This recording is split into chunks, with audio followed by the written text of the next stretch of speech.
Magandang hapon mga small lipo hunters.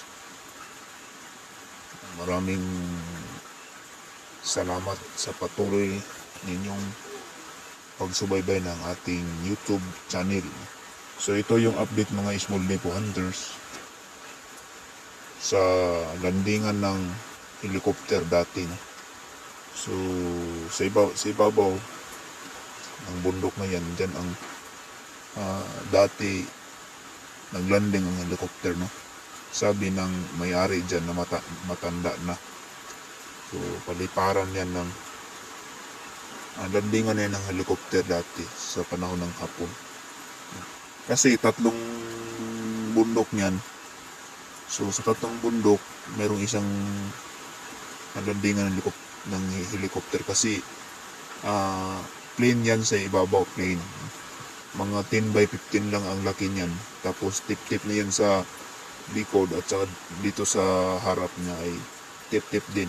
Tapos bababa na din siya sa medyo madaanan. Yung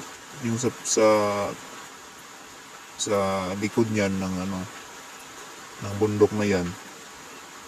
Sulad ng kita niyo. Napaka tip-tip yung sa Tagalog pa ay sa Cebuano pa ay grabe ka habong, grabe ka bakilid nga magdungaw ka dito ang magpamahog. So bangin, parang may bangin kasi napaka tip-tip niya, napaka hindi mo makita yung sa ilalim kasi mataas siya, no? So ito ang update natin sa ating testing dig sa ating closed tunnel, no? So try lang natin kung closed tunnel ba ito. So update lang kayo sa susunod na video, no? So ating i-play mga small lipo hunters at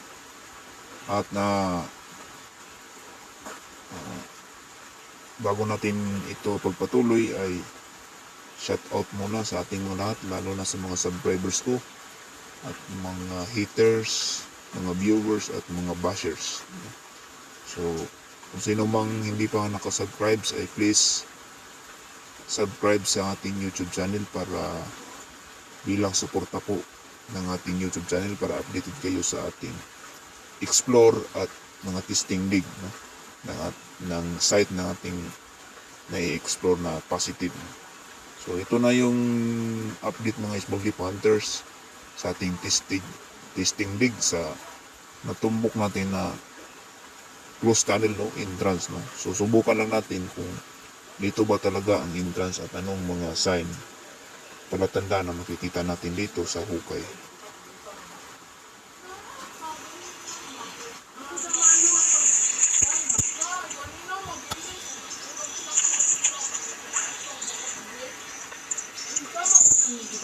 So yan mga small lipo hunters, yan ang sa harap niya, dyan ang yung landingan ng helicopter. So dyan sa baba, so dyan, yan na itong hukay mga small lipo hunters. So 3 feet na yan ang lalim, no? O malapit namang 3 feet, no? So meron tayong nakuha na mga durog na uling, no? Yan, no? Marami, yan. Tapos pula rin. May pagkahalo pula. Ayan. At saka meron din nakita natin na parang bakal o siguro bato siguro ito na kulay dilaw. Ayan. So sa 2 feet natin yan nakuha. 2 feet. So mababaw pa. Pwede ring nature yan.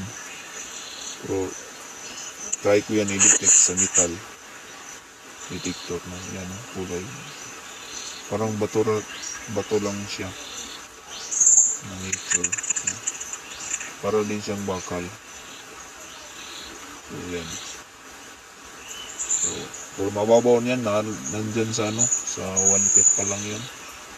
Yung uling kanina, yung uling ay nandun sa 2 feet. 2 feet na yun, kalahati, malapit na mag 3 feet. So yan ang ating update ng small lipo hunters sa ating hukay. So So, yan o. Yan. Yan lang ang forma ng site niya, no? So, tuloy natin sa ikalawang video. Ito yung last update sa hukay natin. So, yan. Yan, 3 feet na yan. Malalim. No? Yung kanina, hindi pa yan 3 feet. Yan. At meron pa rin nakita natin mga small pointers bato na iba ang kulay. Yan. Yan, kulay gray. Nag-iisa lang yan yung small pointers na kulay gray ang bato na yan. So, pag ang bato ay nag-iisa lang yung small pointers, ibig sabihin yan, sign yan na kung mag-iisa lang na pulis na bato. So yan lang ating update mga small leaf hunters. I-update lang ko kayo sa susunod nating testing dig. So ang testing dig natin yan ay hanggang estimate 7 feet, no? 7 feet ang ating testing dig. So malakas ang hatak dyan sa ating locator natin dyan.